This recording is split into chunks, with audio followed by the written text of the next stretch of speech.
Hey, and welcome back to My Business Playbook. I just had an incredible conversation with my dear friend, Renee Warren. We talked about business, we talked about life, mindset, protecting your yes.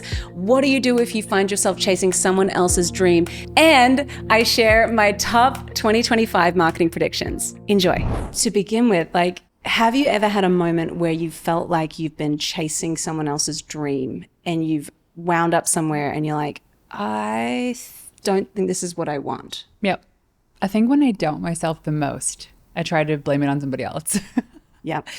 For me, it was really, so when I got into the world of public relations, I started at an agency that worked with funded technology companies, and we did social media and content marketing and some ads in there. And that's kind of what I brought to the table. Yeah. And I had a business partner who was largely in PR. Yeah.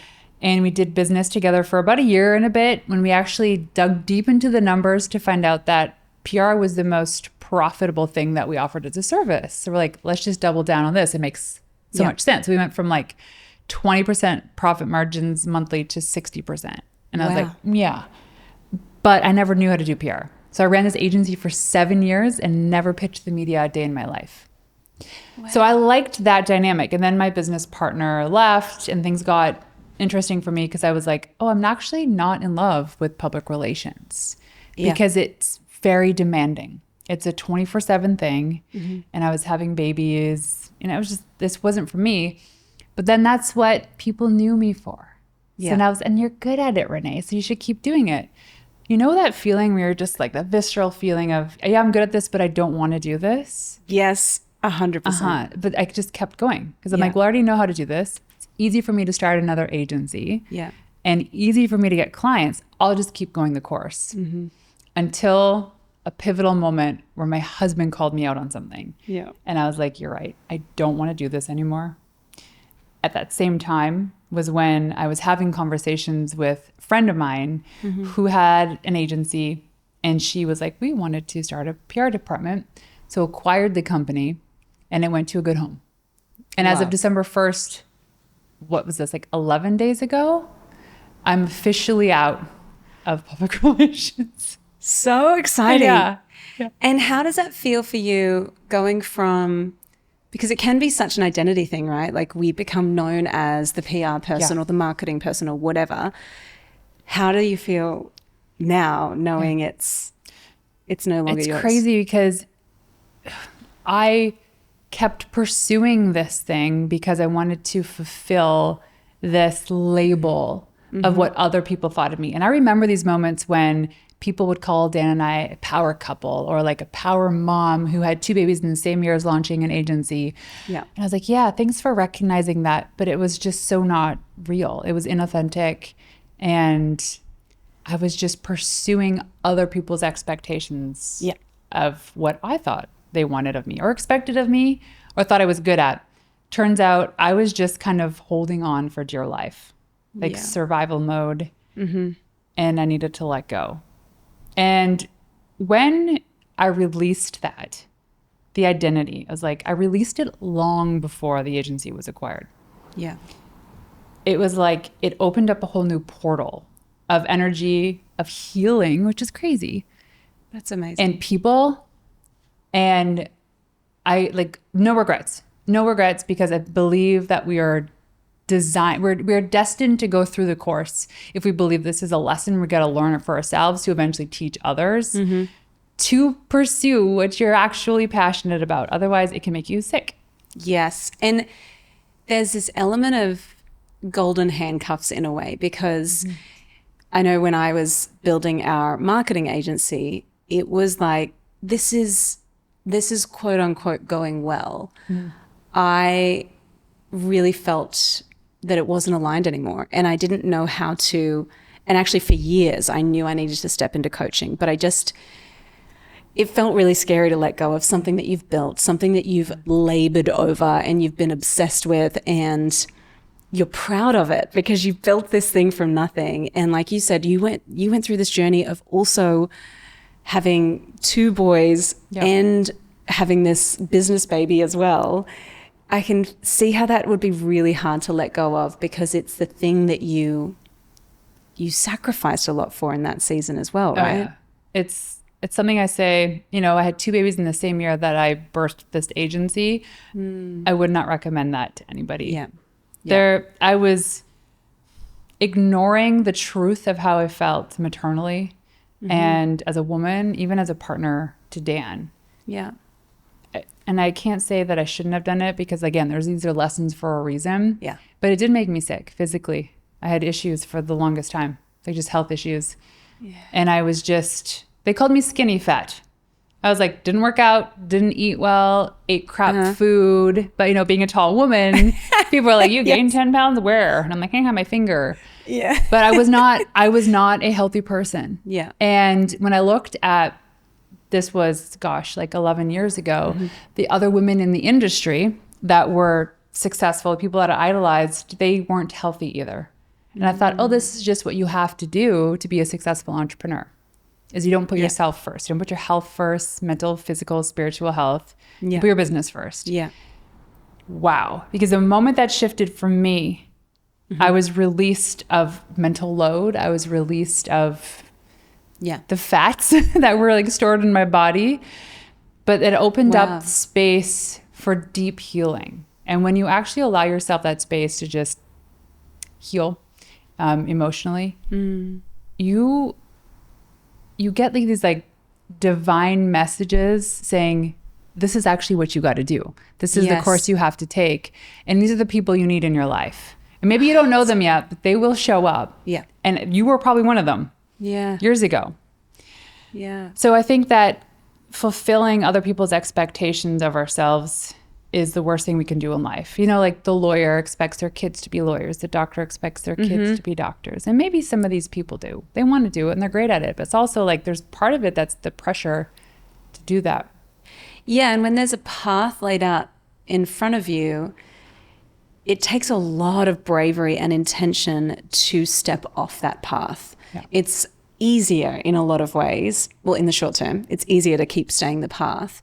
I also feel like there's this element of, it's really difficult to get something new or to start something new when your hands are full with this thing that you're like, I've got to hold on to this. I've got to keep doing this because it's my business baby. It's the thing I need to focus on. And there's lots of shoulds around it. And so it's hard to,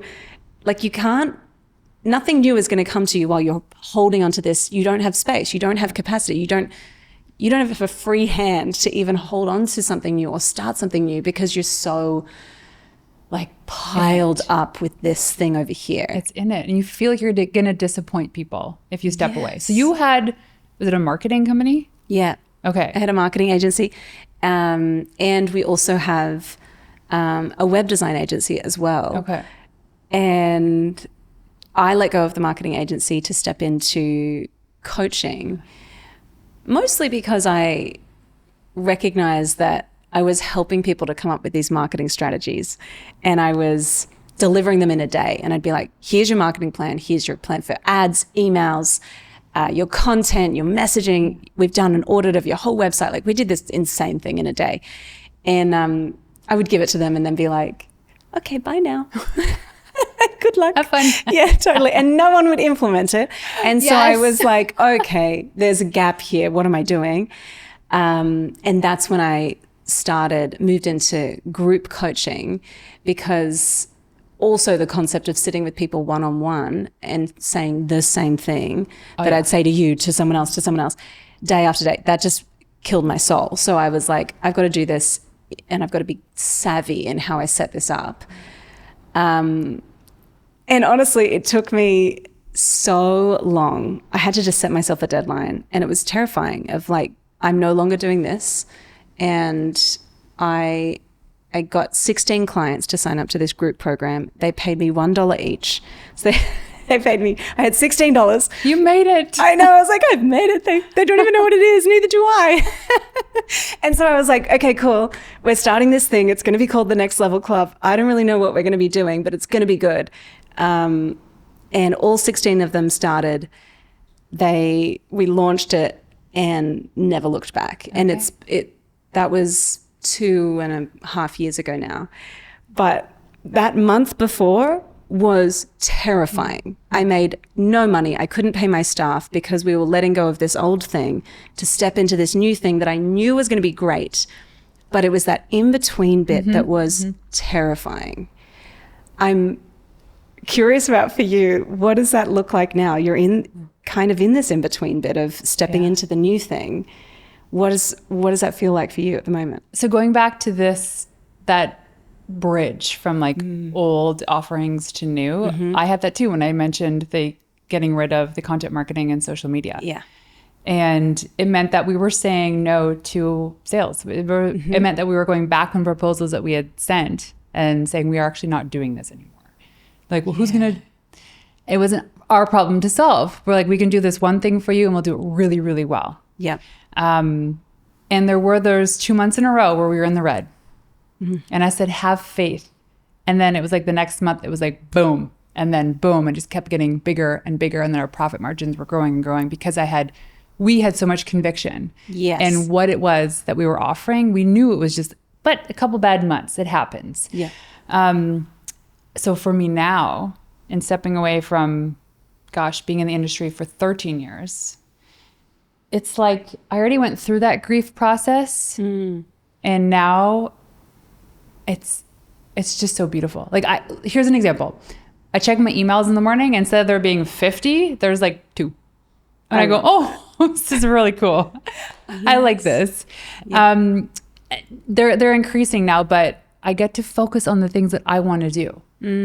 And I'm trusting the process. So one of which is my program my event called the Pink Skirt Project. Yes. And it came about from, oh my gosh, it started in 2017. I was sitting around the table with a bunch of female entrepreneurs and we're answering the question, what does success look like to you? And as the women were chatting about this, I just had this very clear vision. I was like, me with a pink skirt on in front, like on a stage in front of thousands of women. I love getting a standing ovation, but it wasn't from something I'd done. It's something that we had done as a collective. Yeah. And so I was like, went on my merry way. 2 years later, go to the Alt Summit in Palm Springs, which is for like creatives and influencers. Yeah. And they have fashion shows as part of the event. And I was sitting there catwalk side, and the first model that came down from this one designer called Amanda Perna, her label's House of Perna, was a woman wearing the pink skirt of my vision. And I was like, crazy. Whoa, I go, that's it. Like I saw I've been there before. I've seen this before. This is familiar to me. So I never bought the skirt because I was like, what am I going to do with this designer skirt? Where am I going to wear this? My friend finally convinced me to buy it a couple years later. I hung it in my closet and I was like, this is significant in a way. This is a symbol of what it means for women to go into business, to be their own boss, to pursue their passions and make a living according to their standards. Yes. So then I just launched this event called the Pink Skirt Project. And I knew the venue. It was like, I need it at this particular place in Kelowna, BC, Canada. And this date, they had space available. So when I did the walkthrough, I was like, what's the capacity of this room? And they said, well, 350. And I said, well, then I'm going to sell 350 tickets. I don't know how. I love it. But it's going to happen. Because God was nudging me saying, this is the thing. And you'll figure it out. Yes. Everything else will just fall into place. Do it. So I did. And we launched it maybe a month ago. And we already sold out our VIP tickets. And we're selling. I know. It's like, Wow. So when you have this, someone saying, yeah, this is it. Do it. Yeah. You feel called to it. It doesn't have to make sense. You will regret if you don't try. Yes. Congratulations. That's so exciting. And how amazing.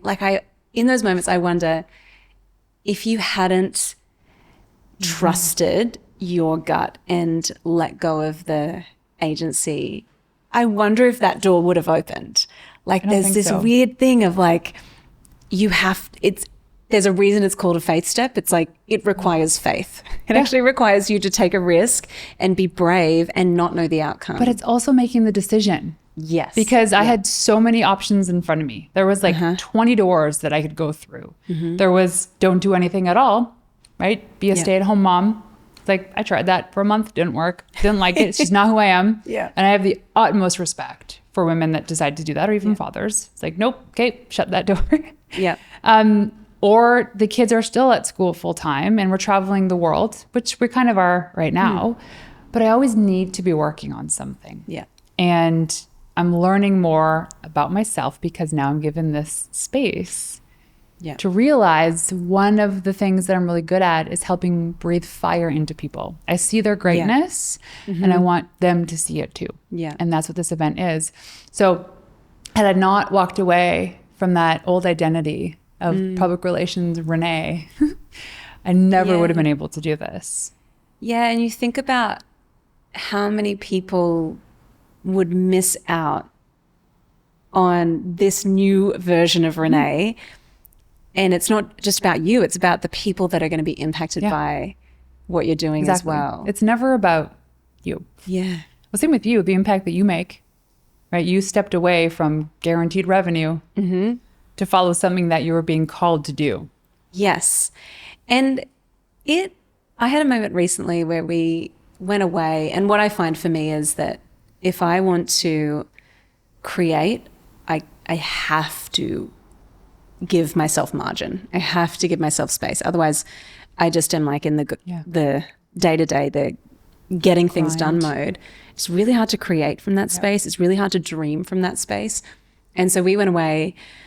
We're leading up to this huge event that we had, and we went away for a couple of days. And the first day we sat down, I was like scribbling, like furiously scribbling. And I was like, this is what we're going to do for our coaching next year. And we've simplified it.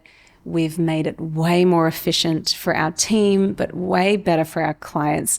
And it was like, oh my gosh, when I give myself space, I create better stuff. I can come up with better ideas. But when I'm so in the day-to-day, and I'm a sucker for this, I get so sucked into, I've got to be at my desk, I've got to be working to be productive. And what I've learned is that our most profitable, our most impactful ideas very rarely come while I'm sitting at a desk. Like we have to get into new spaces and give ourselves permission to rest, and then trust that maybe resting just looks like literally there are no ideas. It's just me chilling out, like learning how to relax. But sometimes, and I find oftentimes, as soon as I sit down and go, my team won't talk to me. Like my calendar is free. It's like you get the downloads of, this is where the good ideas, this is where the magic happens. That's it. You can't force that. Yeah. And I think Cal Newport talks about this in Slow Productivity. Yeah. And just how you do need to create space. Like you can't force somebody to be creative for 8 hours a day. It doesn't work like that. No. They make mistakes. It's really stupid. I think that they did research that you can be creative for 57-minute intervals and you need a break. Wow. And sometimes the depth of that creativity might require even more space too. Yeah. So if you have like an hour-long session, you're like, come up with the frameworks for like your coaching program for the next year. Yeah, you need to walk away from that because that is usually the right answer. And the moment that we go back to try to fine tune things to add to it is when we just make it worse. Yeah, we break it. We do. Yeah. It's kind of like when you know, those college days, and they say multiple choice answers, your first answer is usually right. And then when you go back, you end up changing. You're like, because then your brain's like, but is that right? Maybe D is right. Yeah. Or maybe like, it's all of the above. Maybe it's all the above. They say that when you're forced with making a decision, if you give yourself more than 3 seconds to make the decision, you're not making a decision out of intuition. You're making a decision of cognition. Your brain's like, let me think about this now. Right? So it's like, where do you want to go for dinner tonight, Laura? You're like, let me think about it. Now you're like doubting yourself. Really, you wanted Vietnamese food? Yes. Why didn't you say anything? Yeah, that's so fascinating. And I think I'm finding a lot of the conversations I'm having with your clients, and I'm curious about your experience with this, is there's a lot of indecision happening and there's a lot of open loops and people going, I'd really like to do this, but I'm not sure because of X, Y, Z. And they go into rationalizing, like researching mode. And I think it's good to, do your due diligence, whatever. But at the same time, the speed to decision is how you get the results. Yeah. I find that anytime, like one thing that Nath, my husband, is so good at is he's just like, this is the idea. We're just going to do it and we're just going to see if it works. And my self is like, but what is it going to look like? Yeah. Like, how do I make smell it? like? What color is it? Totally. Yeah. I'm like, I need to like see it and envision it and all the things. And what we have realized is the speed at which we can make decisions, it helps us to win faster because we fail faster. And so it means that we go, okay, cool. Well, that didn't work. Let's not do that. Cool. Now we know. At least now we know, and we can keep moving. And it's not a little tab that I keep open of like, but what about this thing over here? Yeah. Maybe that's a cool idea, or maybe that's a cool offer. Maybe that's a cool event or webinar or idea. I think so much of what we do is so many problems that we have in business are because we're not making decisions quickly enough. Well, especially as women. So we feel unworthy of success. So when you think about, when you make a decision fast, then you actually start thinking about it. You realize that decision is probably right, but it just means that you are probably going to be successful, or that you have to say no to somebody else because you said yes to that. And all of a sudden we don't feel worthy of it. So we go back, like, think about like when you close deals with clients, you say, oh, here's a $10,000 package, here's everything in it. And as soon as they start pushing back, you're like, oh, and we'll do this, and we'll do this. Yes. Yeah. And if you sign up for 3 months, we'll give you a 20% discount. Like, no, shut up. You said 10K and here's what's offered in it. Do that. Like, I used to do this all the time. Yeah. And that's why we were so overworked, because I didn't feel like I was worthy of that success or of that revenue. Yeah. It's all like childhood trauma crap that keeps coming up. 100%. It's like that feeling invalid. It's being a female, which is a huge thing too. So decision making, when we start to go back and actually make it more complicated, it's because we don't feel worthy of it. Like, how can it be this simple? How can it be simple that we are going to only do PR and not social and content, and we're going to work 50 to 60% less and make 60% more? Didn't make sense. Like, oh, I don't deserve that. Oh, I'm so glad you said that. That so resonates. And I feel like for women, it's such it just keeps us really trapped, because then we overwork and then we wonder why, it seems like it's so easy for that other person. They just glide through, and I am here over delivering. And then I've got people asking me, like, I think about when I talk with clients, they're over delivering, undercharging, and the clients are pushing back on price. And so they've got this like layered thing of the client reinforces their belief that I'm not worthy. And so then they chuck in more stuff, and that client ends up being a nightmare client anyway. Yep. And if they had have just accepted no is also fine. It's like also no, great. if they say no, that's also fine, but I'm not going to change my stuff. I'm not going to be the dancing monkey that does all the things to please this client who probably wasn't the right fit. Yeah. Anyway. No. And I still have proposals out for months ago before my agency was acquired. Yeah. And they're kind of like coming back and circling around it. And I'm like, they don't realize what happened. They don't realize that now we're part of a bigger company, which means the price is going to go up. Yes. And they're like, can we just had maybe not this, and we want to add this? I go, I'm not nickel and diming. I go, this is what we do. This is it. And some of these people are perfect clients. They just can't afford us. Yeah. And you have to say no.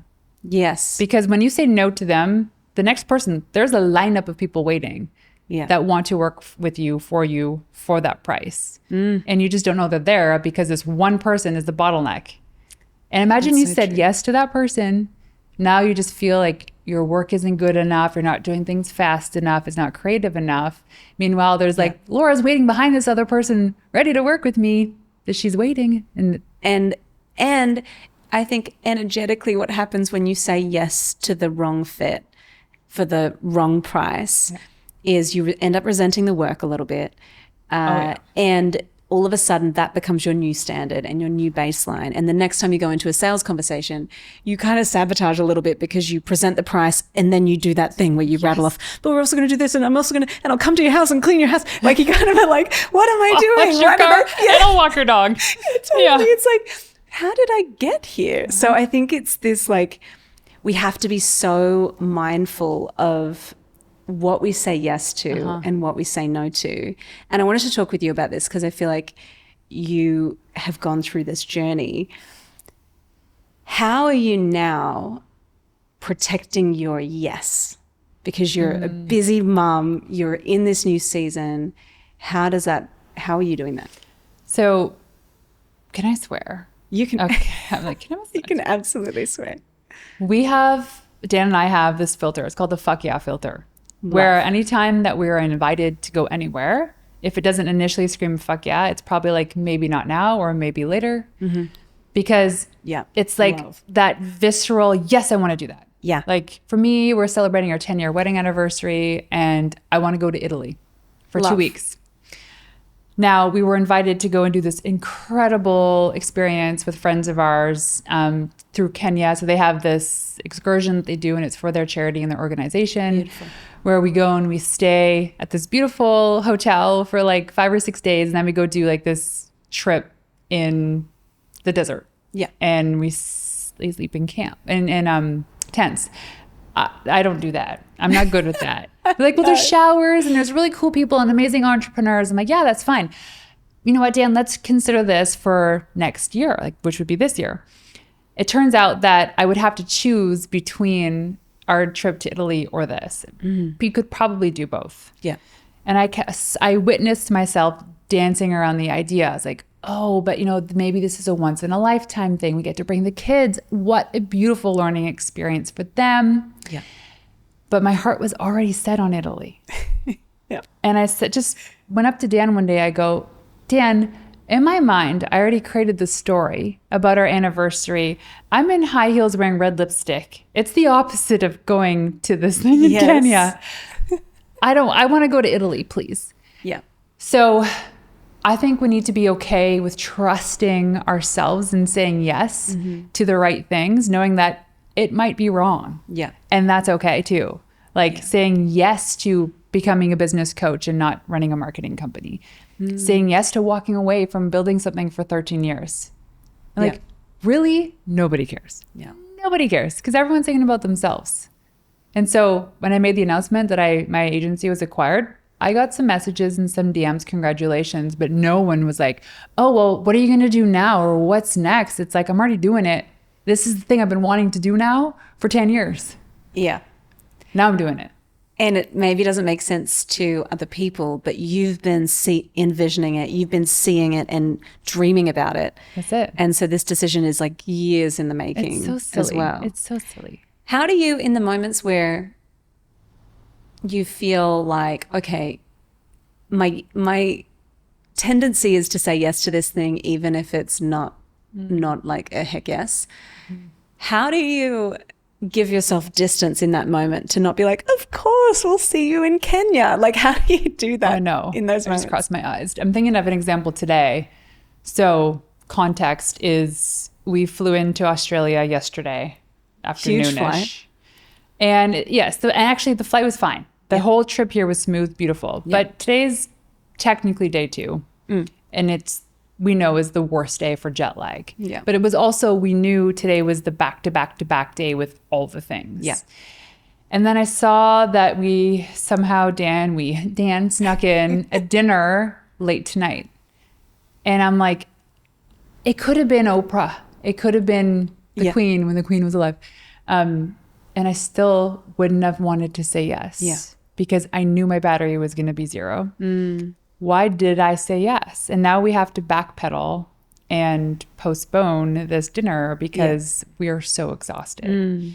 So sometimes when you don't follow that, okay, your gut saying no, we end up making excuses. We end up disappointing others because now these people that were excited to have dinner with us aren't going to have that dinner with us. Yes. Yeah.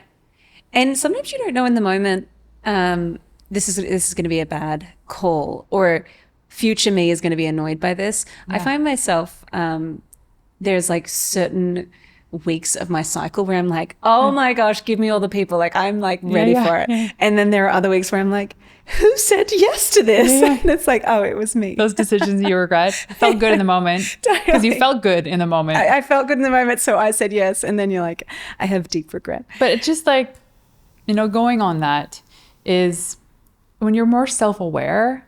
Yeah. It's okay. And I actually shared this the other day on social. It's like, imagine going through life not worrying about if you've offended somebody else. Because if you're really making decisions based on what other people think and avoiding offending somebody else, you're not being or living a life true to yourself. Yes. And how beautiful would it be if we all just went through life not worried about offending somebody else? Yeah. Like, it's so simple, yet we still do it. Well, I said yes because I didn't want to upset her. Yeah. Like a best friend's birthday party, you're exhausted, something happened and you can't go. No, a good friend would be like, I totally understand. Well, maybe it upsets them too, but they're not offended by it. Yeah. Yeah. It's also, I had this conversation with my sister just last week. And I was like, oh, sometimes I feel like, because we live in Sydney, our family lives in Newcastle. It's not far. It's a 2-hour drive. But like, if you do that every weekend, it's like a lot. Yeah. And so I said to her, I was like, the expectation that I put on myself is that I have to travel to see you because you have kids. You're in a like really busy season. The rest of my family's there, and like I'm super tight with my siblings. And I was like, but I have this story that I've told myself that I am responsible for seeing the family. And so I've got to drive to, and by me, I really mean Nathan most of the time drives, and I'm the passenger and I fall asleep as soon as we get on the freeway. But like, we've got to drive because we've got to go see the family, and it's really important to me. But then I said to her, I was like, but here's the thing, like, you guys don't come down to Sydney that much. And that's okay. I don't expect you to come down to Sydney. I just expect myself to go up to Newcastle. And she was like, that's super weird that you are telling yourself that story, because actually I don't think anyone expects that of you. And it was really like lovely for her. She was like, I think you just need to let go of that expectation now and just know that everyone's good. Everyone loves you. Everyone's crazy how we tell ourselves these stories. And we wind ourselves up in little knots, and we're like, oh, well, this is the story. And then we keep walking the path back to, well, our brains figure out how to reinforce that story. Yeah. Oh, they're annoyed because I haven't come up for this thing. And it's like, they're not. And if they are, trust that they'll tell you. Yeah. Yeah. Oh, I know. If you hold on to these things for too long, crap happens. Like, for instance, my previous agency, I was sued for wrongful dismissal from somebody who had spent 2 years trying to give her the best business outcome, the best job environment possible. And I just knew, I'm like, I should not have let her go. But what's the story I was telling myself is that she was one of the most senior people on the team. She had the most experience. That if I let her go, what are other people on the team going to think about that? Do they feel like their job's threatened? Turns out she should have been let go from the very beginning. Yeah. So I was so worried about everybody else's feelings when I knew it was something that I just needed to do. It's so hard. So I'd love to think about and chat through with you, like, what is it that you think women and female entrepreneurs, whether they're parents or whether they're single or married or whatever, what do you think that women in business need to know now? Like, how would you want to encourage women in business today? Right now, maybe my answer will change in 5 years, but just reflecting on my own experience is we cannot operate like our male counterparts. Our body isn't designed that way, as you alluded to actually with your example earlier too. But also in these seasons of becoming a parent, if that is something that you want to do, or if it's happening, the expectations and the demands of you, even when your children aren't around, far exceed anything you could possibly imagine. Yeah. And when we put ourselves through so much stress, we actually end up being the mediocre version for everybody, including ourselves. And we can't be the best version for the people that matter. We have really good friends of ours that are the most straightforward decision makers, to the point where at first, when I first became friends with them, I was like, okay, that's kind of harsh, but it's not harsh. It's like, we invite them out for dinner. Nope, can't make it. Thanks for the invite. So-and-so's in town. Yeah. I'm like, oh, I would have elaborated on that. Oh, thank you so much for thinking of me. I really appreciate. It's like, I'm going to take a page from their book, because they have created boundaries that they did individually, as a couple, as parents, and as a family, of what's a yes or what's a no. Yeah. And their filter is family first. And while they've probably passed up some incredible opportunities for business and connection, they know what's important to them. And I find sometimes we're saying yes for the sake of saying yes, because we are afraid of offending people by saying no. But imagine we started saying no more. Yeah. And that's the season of my life, is saying no more Yeah. and being okay with it. Like, I know I'm a good person. I know who I am. And if I say no to going out for a dinner with friends, it's because there's a reason. I'm exhausted, or it's just not a good time for me to be doing this. Yeah. We just need to trust ourselves a little bit more. And like, here's the thing is, like, a lot of the answers are already inside of us. Like, we know what we want to do. We know how we want to parent. We know how we want to show up as a wife or a husband. Why don't we just do that? Yeah. And I feel like too I've been thinking a lot about, well, how do I, when it comes to boundaries, when it comes to who's going to get the best part of me, I've been thinking about these spheres of, okay, who is my inner circle? And it's really like Nath. It's like, okay, cool. That's my inner circle. And it's my family. And then outside of that is my friends. And even within my friends, I've got a circle of friends who are like your ride or die people. And then outside of that, it's clients. And then outside of that, it's like random, like, I don't know, people on the internet. But sometimes we can fail to distinguish between the random person on the internet and your closest friend giving you feedback or getting disappointed in you or whatever, or praising you as well. You can get a lot of praise from random people on the internet and feel like still you're struggling with your worth. And so I think it's identifying too, like, okay, what are my spheres of like, who is most important to me? And then, okay, outside of that, then there's this next sphere. And then there's this, it's maybe my clients or whatever. And then it's random people on the internet. And so it's like, I feel like it's really hard to distinguish sometimes between all of that, those varied relationships. And so it can be hard to put in boundaries. It can be hard to know which of these am I prepared to let down or disappoint. Here's an easy way to do this. Yes, tell me. And you look at like the different departments of your life, right? I love running that. a business, being a wife, being a parent. Yeah.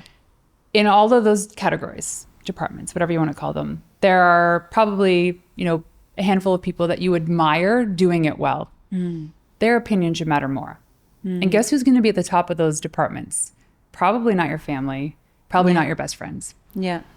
And so you have to learn to let those comments and those suggestions come in, appreciate them, and let them go. Yes. I don't think that we actually give ourselves that grace to do that. Because I remember and I love my sister so much, we just have different parenting philosophies. And she said these little comments that I know she didn't mean them as jabs that I'm still holding on to today because I thought her parenting advice meant more or weighed more than the parents who I admired in the space. Like I have a friend, Shelly, who has 5 kids. And I go, you have 5 kids and all I ever see you is drinking coffee, reading books. Do you do anything? She's like, no, I taught the oldest one to teach the younger one, to teach the younger one to do all these. I have 5 kids. Guess what? I don't have to do any chores in the house. Yes. I never have to do laundry or dishes because I taught them how to do it. Yeah. I was like, you know what you're doing. And so I turned to her for the best parenting advice. It was just clean and simple. Yeah. And her opinion mattered. Yeah. So whenever she said, oh, Renee, maybe you could do it this way, that meant more than somebody I was related to saying, oh, you didn't breastfeed long enough. Maybe that's why your child is clingy. Ouch. Yeah. Or, you should have done it this way. So I think that we need to look at who we admire the most, who's doing it according to what we want to achieve, and make those opinions matter more. Yeah, and there's an element too of familiarity can be really tricky as you grow and change. And I think it's challenging to navigate. It doesn't mean that there's any less love there. No. It doesn't, like, I feel like with my... And it's not like they're right or wrong. It's just not what you need to hear, because that's not what you're trying to achieve. Totally. I posted this quote the other day on Instagram that was, stop asking people for directions to places they've never been. Yeah, I saw that. And it's like, oh, okay, cool. So like, and there are certain things where I look at my parents particularly and I'm like, man, they're good at that. Yeah. Like there are some things I'm like, man, they're really, really good at that. I am so grateful that they taught me those things. And then there are other things where I'm like, oh, I think probably Nathan and I will do that a bit different. And that's like, I don't know. I think there's all of us would have things where we go, oh, we're going to do that a little bit differently. And it would be kind of weird if it weren't the case. Yeah, because you have to make your own life the way you want it. And also there's part of it that's like, our responsibility is to heal ourselves so we help the next generation not have to go through that. Yeah. And so there's probably some things that were socially acceptable in marriage and business back in the day that to them didn't seem like was anything wrong. But today we're like, maybe we shouldn't do these things anymore. So like my parents have been married for 55 years and they have a great relationship. Yeah. But also I'm like, I would not do it the way they did it. Yeah. And I felt like they had their marriage and they pursued their partnership according to what was told, like suggested of them 50 years ago. Yeah. And they also came together and said, I'm not going to parent my kids the way I was parented. So that ends, like the movie, that ends with us. That ends right here. Yeah. And I'm 43. So my times have changed in the past 43 years too. Yeah. And so we don't do things the way that my parents did. Like, I mean, there's some things they did that are so beautiful. But just because I am the product of that environment does not mean that I have to continue doing this. Yeah. Same in business. Yeah. Same in marriage. Like, you guys have it figured out and that works for you guys. And that's a beautiful thing. Yeah. It might not be approved by family or friends. Yes. So true. Okay. I want to talk to you about your going on a sabbatical. I'm on it. You're on the sabbatical officially as of on like, it. when? December 1st. December 1st. Yeah, so like 11 days ago. So exciting. How do you go, because I know you and I are probably quite similar in that we're like get it done people, like to be busy, have things on the go, working all the time. How are you going to rest? Oh, What's that going to look like for you? well, after today's the last big like Today's your hustle day. Yeah. So here the honest to goodness answer, just like gut, is it all starts with what I'm doing first thing in the morning. Yeah. Because I used to roll out of bed, grab coffee, and just start emailing, pitch follow-up, Slack, manage team, manage expectations. And for the past 2 months, it's been going to bed, drinking water, then having coffee, then journaling and reading, and then just being in the quietness and the stillness of the house. Still knowing that there's stuff that I needed to get to, but what I've learned is that there's always going to be stuff I need to get to. Yeah. And in these moments of peace, in the journaling and creating that spaciousness and thought in my day, allows me to be more creative. And like when you journal, if you do like the morning pages, like Julia Cameron from The Artist's Way, you end up making the most incredible to-do list because you're like, oh, I forgot I have to do this and this and this. But those to-do lists end up becoming more curated. And I've noticed that it's more the things that I want to do. And I still genuinely believe that my days can still look like they would in a sabbatical, and I could still build a business because I have that extra space. And I'm also not in an industry that requires me to be available 24/7 anymore. Yeah. So true. Yeah. I love that. So instead of, and I know that you also are really focused on working out. Yeah. You're doing CrossFit as well. I've stopped CrossFit. Have you stopped it? Yeah. It's been months. I'm going to So get back into it. But now personal training. Oh, so good. Yeah. Okay. That's really Lots great. of personal training. And then, yes, I do need to. Here's the other thing, too, is getting so busy for busy's sake. I stopped doing the things that I love to do. Yes. CrossFit, drum. I used to do drumming. Yes. Okay. I didn't know this. Yes. I Oh was my gosh. obsessed, and I did lessons once or twice a Really? week for 4 years. And then life just got too busy and I stopped doing it. So I was always doing things for other people, like my kids, bringing them to soccer and Yeah. football and basketball and more soccer. I was like, where's Renee time in Yes. this? So that, but also when I put in the day, the things that I love to do, there's still so much space. Yeah. And right now I'm filling it with the things that I love to do, like my podcast Yeah. and getting my event ready and then traveling with Dan and supporting Dan. Like I used to not want to support him because I felt like by doing that was taken away from what I was trying to achieve. But now I realized it's actually helping both of us. And Yeah. he's showing up too. I mean, literally he's showing up here in He's like 20 gonna be minutes. here. He's going to be here soon. But I actually, on that, I have loved seeing you guys doing more together. I'm not sure if that was intentional, if you've been, but definitely from the outside looking in, I've really loved seeing what you're building together. And it definitely feels like it's a team. Yeah, we It's a did like team a vibe. super deep dive on our podcast analytics.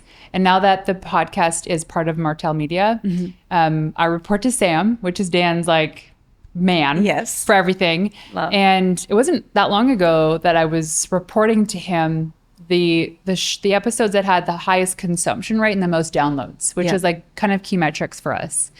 And we came out with this beautiful episode title formula based on all these numbers, and also looking at the anomaly shows. So Yeah. what was like shows that were 3 to 10x more downloads, and Wow. and they were all with Dan.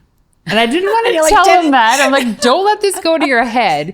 He's been on my show 4 times, and every single one of them. Yeah. So I was like, Sam, so I don't know, if you do like math, you're trying to come out with the averages, you always have to take the anomalies away because Yeah. they skew the average.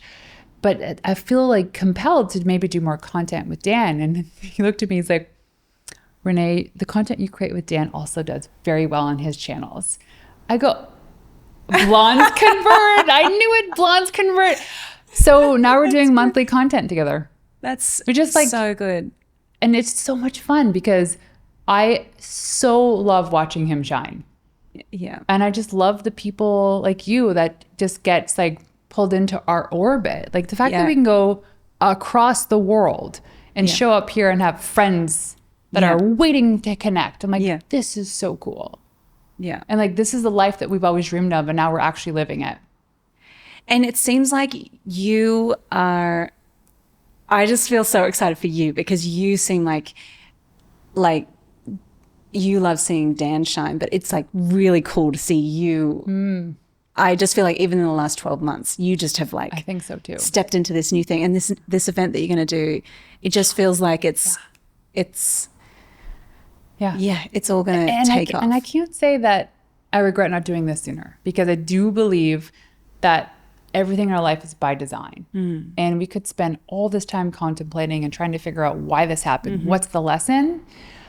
Most of us have to live experiences Yeah. in order to be the person to teach the other people going through it how to go through it better. So we Yeah. can heal ourselves. So whatever crap I just went through in the world of PR and agency life, it's like I needed that to know this was the next thing. Yeah. And I have conviction with this next thing. Yeah, because it would have been easy for you to just go, "Oh, okay, cool. I'm going to do this thing now because it makes sense." Like, I think that's really cool that you've gone, "No, it has to be the right time," and almost like you kind of got a little bit kicking and screaming. You left the agency of like, "Am I ready to do this? Is this going to be the right thing?" And then And you just know. it's just, yeah, There's never a right time for anything. Yeah. There isn't like parenting. Nope. Like if we really said there's a right time for parenting, there's not.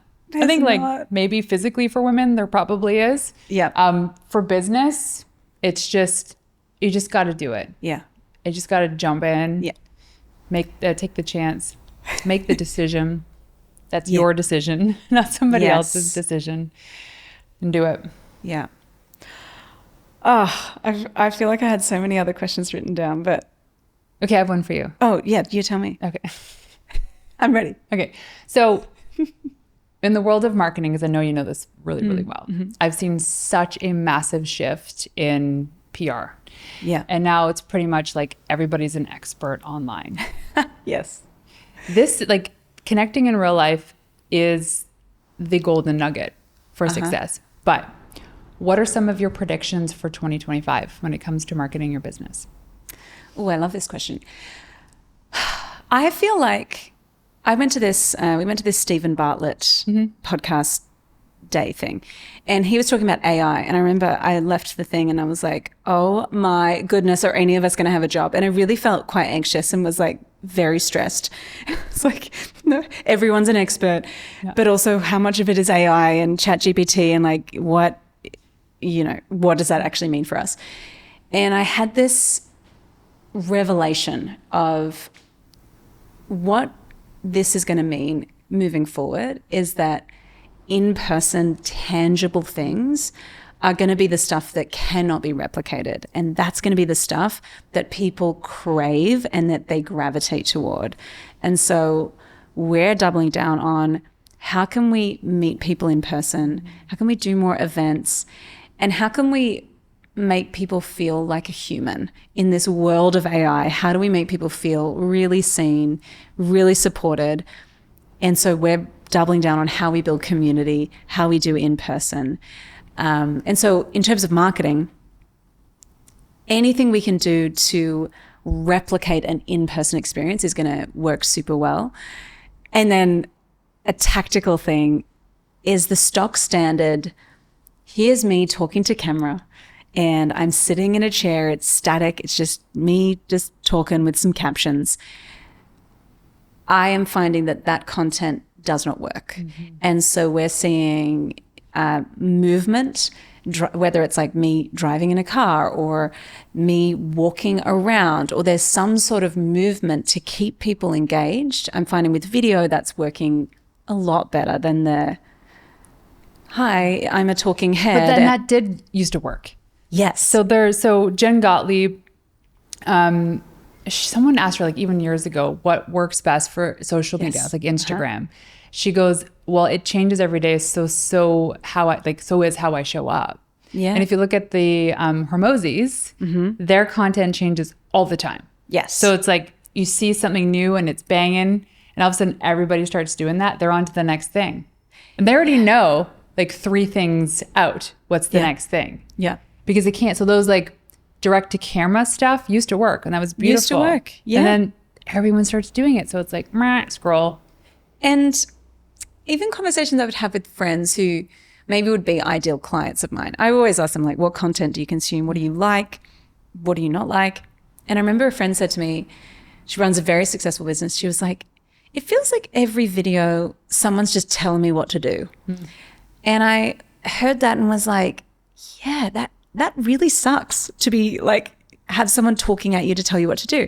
And so I think I don't know that I have the full answer of how you do this, but I think it's this more of a blend of like, I'm approaching content as how can I inspire people, and like a simple thing that's working well for us right now. And again, in 3 months' time, it may not work, but beautifully designed quotes work really well because they're very shareable. That was like the OG of Instagram, other than taking pictures of your food. Food. So now we're coming back to this. Now it's beautiful quotes.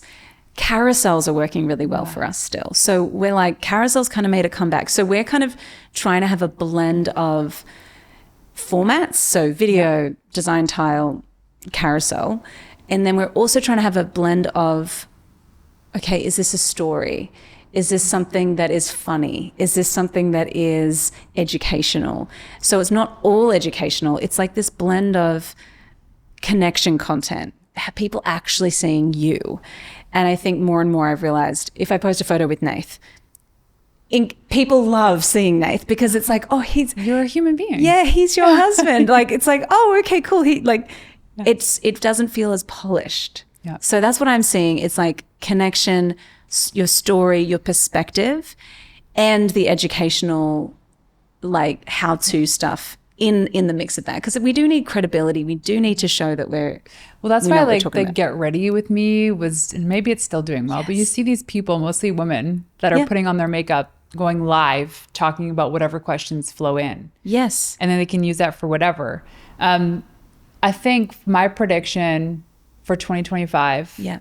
is very much the same thing. It's about in-person connection. I was offboarding a client probably 6 months ago. Yeah.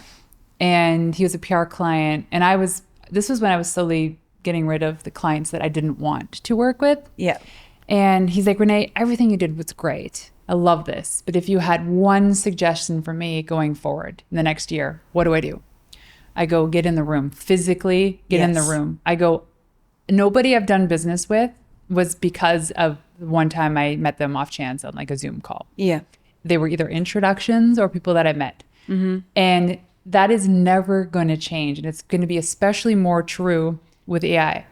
Especially more true with people trying to figure out like the analytics and the stuff in social, what converts. The other thing is, I hate the word omni-channel, but it's almost like a reality now. Yeah. And you have to have different formats across different channels. Yeah. And the third thing, I think this is the last thing, is that everything I just said is probably going to be wrong in 6 months from now. And knowing that, you have to be open to changing. So don't create annual plans being, this is exactly what we're going to do. Maybe create quarterly plans and then check the data. That's such good advice. And I think too, we can chase the structure and I'm gonna do this many posts, and they told me that this is the structure and these are the hashtags and this is the trend. And then when it stops working, we don't research or get curious of like, okay, well, what if I did it this way? Instead, a lot of people go, well, it's broken and the app sucks and I'm done. And they get really disheartened rather than going, all right, well, that season of that content working is done. It's good. So let's move on to the next. And so I feel like that's the staying curious and the reinventing. people that are succeeding also know going into it, they could be wrong. We're going to try this. It could be wrong. Or it could be this thing that goes viral. Yes. And that's great. One thing that goes viral doesn't mean that formula is going to work again. For sure. They have to be open to just trying things differently, doing things differently, but have the same foundation of the mission that you're trying to achieve. So you're trying to get from A to Z. Yeah. That's not going to change. How you get there will. Yeah, the message and the impact is the same, but it's the way in which we get there. I love that. I think that's such good advice. Yeah.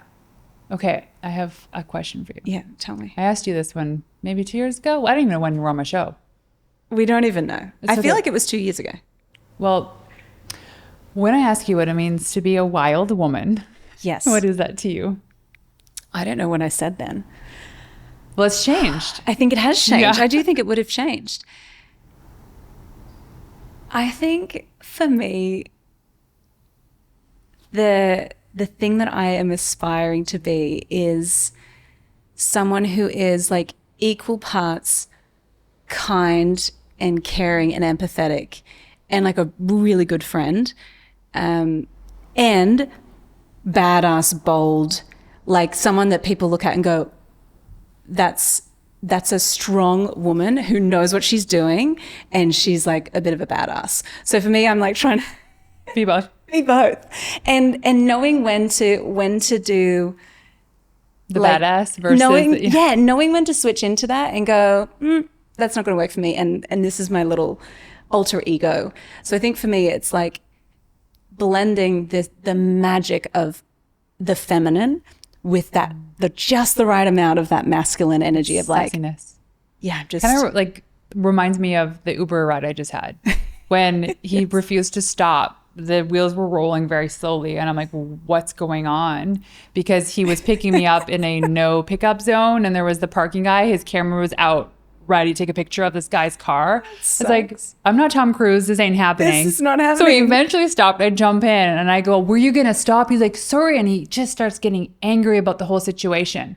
And I let him have it. And when he was done, I go, you could have just been a lot nicer about that. And I would have understood. But I was like very stern with him. And he looked at me. He's like, I'm so sorry. I'm so sorry. I'm so sorry. I go, you could tell me the same information and not be a frustrated jerk. And I would have totally understood. And I would have respected it. And I would have run a little bit and jumped in. But also, thank you for thinking I had the capacity of doing that. Like, I'm not a stunt person by any means, but I appreciate You that. must have looked like you were just ready to. It's on my phone.